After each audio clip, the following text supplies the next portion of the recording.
What's up, guys? It's Pixelated Apollo. Thanks for stopping by and welcome to another online battle of Total War Rome 2. It's a beautiful, perfect day. There's not a single cloud in the sky.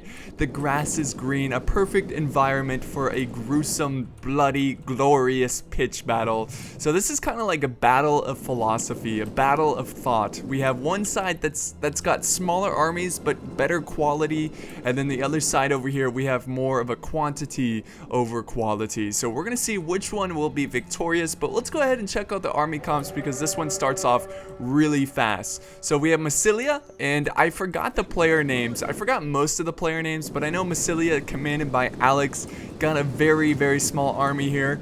And then over here we have the Iberian, and he as well has a small army getting very, very elite troops that are going to try to win the battle for him by slaughtering a lot of weaker troops. But this one is starting off really fast. We've got the Mercenary Iberian cav charging through the trees, and this is such an epic sight right here. I don't know what it is, but I love watching cav charge through the forest. And I think that movie Gladiator has something to, you know, I can blame Gladiator for that, because that was such an epic scene. The beginning of the movie when he's doing that flanking charge right through the trees, but he got a good volley with his jabbies, and here comes a heavy horse charging through these chosen swordsmen.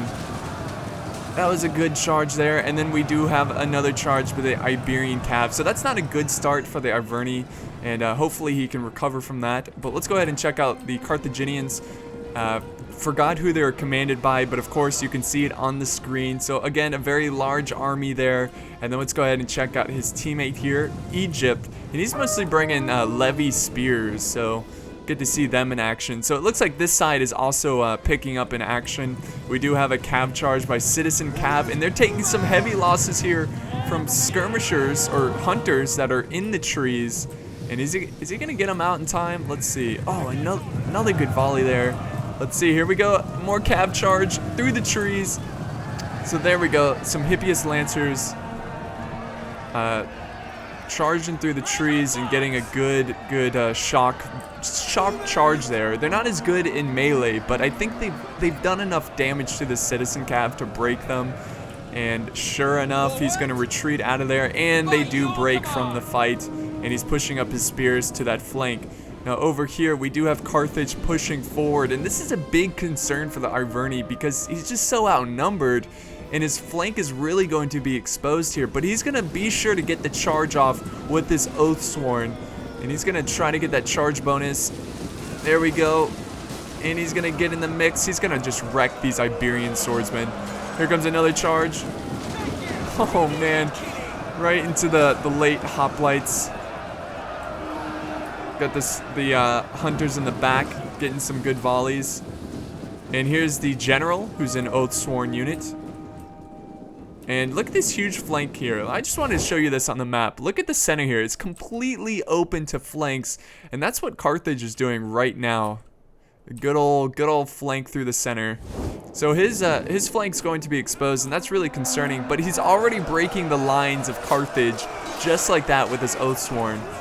But if we look back over on the Egyptian side, it looks like he's pushing forward some units, and we do have some Hoplites holding back some Axemen. Here comes another charge of Citizen Cav. Looks like he's going to try to take out those hunters in the trees, but he's going to call it off. Let's see, where's he going? What is he doing with this Citizen Cav? Let's see. Let's get a better view here into this charge. Right into them. Good charge into those archers. And that's some good progress there with the Egyptians, but they're going to get cut down by the general. Some Lancers coming into the mix. So there we go, some minor fighting on this side. I think the most action-packed fighting is happening right here. We've got Carthage finally flanking around. The general is in trouble. His flanks are exposed. Look at this, he's fighting on two fronts, and he's getting cut down in the center by skirmishers. Well done from Carthage, well done. And over here, he's got his troops a little bit surrounded. But it looks like he counterflanked a little bit. Let's get a better view of this. Look at this fight, guys. This is amazing. That is awesome. This is a gruesome fight that's kind of just all over the place. There's just no order. It's all chaos. Do have some cav run in the back here. So will the Iverni hold against this horde of Carthaginians? I don't know. It looks pretty even, to be honest. If we go back to this fight, we do have a push here by the Thorax Swordsmen. I don't know if he's going to try to engage the Egyptian pikemen. Egyptian pikemen are pretty garbage, to be honest. If he can just get in the mix with this unit, he should be able to wreck its dreams. Maybe. And now we have another charge of Thorax Swordsmen. I think he's trying to get rid of this force here, this Egyptian force, so maybe he can quickly help out his Iverni allies. But here we go. Here comes the charge, guys. Starting with the Hoplites. Oh my god. There they go. Look at all the jabbies that are stuck in the shields. Oh man, that is brutal. And he's gonna be able to flank around. So let's check that out. Let's check it out on the little map here. He can flank through the center, but he's going for these archers. Looks like Carthage is deciding to abandon the fight over here. So let's go ahead and check that out. Yeah, Carthage, they're having a tough time killing these chosen swordsmen. They've got this unit surrounded, the Hoplites, but he's gonna run over to his ally, the Egyptians, and help him out against his opponent, Massilia. But Massilia has no problem getting his Thorax Swordsmen in the mix.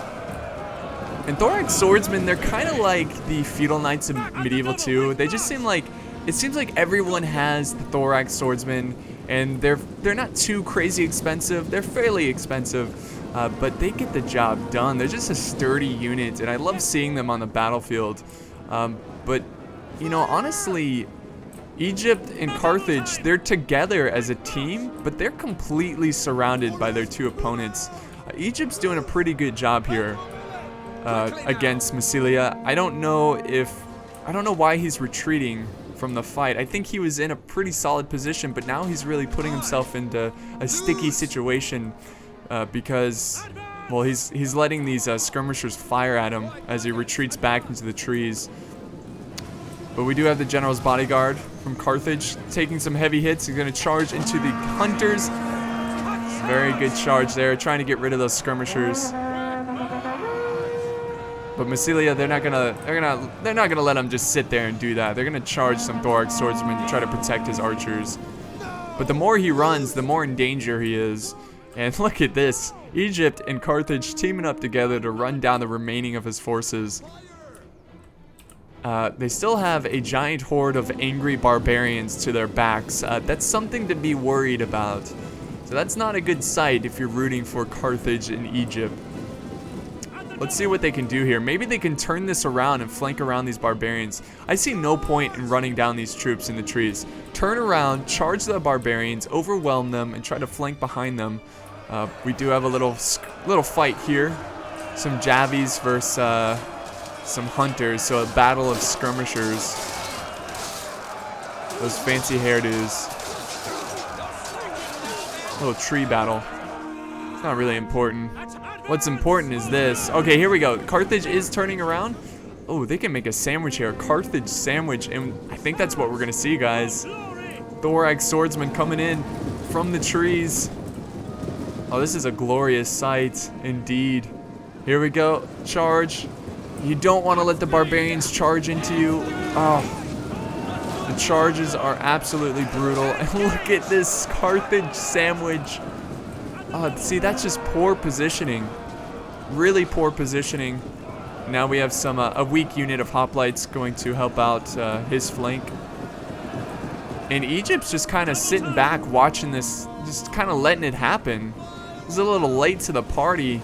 But we do have one unit of Egyptian spears here. Thorax Swordsman coming in. This battle is just like a battle of flanks. Everyone's flanking everyone else. It's ridiculous. Thorax Swordsman getting some nice kills on the Italian swordsman. Carthage is just completely crushed. Completely crushed in that flanking charge. They are a nice, delicious sandwich. And the chosen spearmen, you don't mess with the chosen spearmen. You know, Iverni did a really good job making sure that he got his charges off. And being a barbarian faction, getting your charges off, it's very, very important. So be sure to not just stand there too much if you're playing as like the Iberian or something like that. Be sure to be really aggressive with your infantry and try to get a really nice charge off. But these Thorax swordsmen, they're eating up these spears. Look at, I mean, the spears look like they're wearing like potato sacks. And they have to fight these heavily armored swordsmen. Look at this guy, he's all bloodied up. Kill, kill, kill. These Thorax swordsmen, they're pretty tired, but they're also pretty bloodthirsty, so they're not going to slow down just because they're a little bit out of breath. In Egypt, looks like he's just down to his Cretan archers and his slingers. And I think it's safe to say at this point, guys, quality beat quantity without a doubt. Now, I definitely think that Egypt and Carthage, they made a lot of positional mistakes. Carthage made a lot of mistakes over here. Honestly, I thought Carthage was going to win this battle. I mean, look at this battle line. Look at all the dead troops. I think if Carthage was a little bit, if he microed his cav a little bit better, if he just flanked around and he made sure that his flanks weren't exposed, he could have easily beat the Iberian. But, you know, hats off to the Iberian player for getting some fantastic charges off and just breaking their lines before they could ever establish any kind of proper flank. But at this point, looks like they're running down archers. Really not much to see here. We do have some spears. So what we're gonna do is just fast forward a little bit. Let's see. Okay, so yep, he's gonna hold his ground here, but they're like slingers and archers, and not really gonna do anything against the Thorax swordsman. But you never know. Maybe he can get a bunch of volleys off. But the barbarians, man, the Iberian, they are just like untouched, and that's really impressive. Just because they've killed so many enemies. That look at, I mean, 124 units, or 124 men in this unit, and it can hold 160. That's impressive. They did not lose a lot of casualties. Or they didn't have a lot of casualties is what I meant. But yeah, these slingers are just desperately trying to kill as many as they can, but it's pretty much hopeless at this point. We do have a small fight over here. Some hunters fighting out some spears. But yeah, we can just fast forward the rest of this fight because they've got nothing they don't have enough troops to turn this battle around. Well, what are we watching here? Like, this is ridiculous. Come on. Come on, Egypt. Just surrender. This is... No, this is rude. It happens all the time, though. People just don't want to admit defeat. There's nope, I didn't win. It's not over yet. I still have one unit of slingers. Let's go ahead and end the replay and check out. Oh, I'm sorry, that was the wrong button. Let's end the replay, not load the replay, and check out the final results here. Look at this, Iberian getting 2,000 kills. That is ridiculous. And his ally, Alex, was close behind, getting 1,951. On this other side, I mean, look at the army sizes. It's like 2 to 1. But again, quality. Just look at these Thorax swordsmen, all getting about 200 kills, except for this unit. The Hoplites not doing so great. This unit got 119, which is pretty good for a Hoplite because they're not really meant for killing. The Cav over here, of course, getting a bunch of kills. And the Hunters getting a decent amount of kills. So Thorax swordsmen saved the day for Massilia. And if we look at the results over here, let's see. Chosen Spearmen almost getting 400 kills. Okay, not almost, but damn, 339. 565 kills by the Oath Swordsman. Or Oath Sworn, my bad. That's ridiculous. That is insane. So, alright guys, is it safe to say that quality beats quantity? Well, it depends on the commander and the situation. I usually tend to go for the middle. I like to have both a large army and a skilled army. But I hope you enjoyed this battle. It was really action-packed and intense. The person who sent it in was Alex, so thank you for the battle replay. And I'll see you guys next time.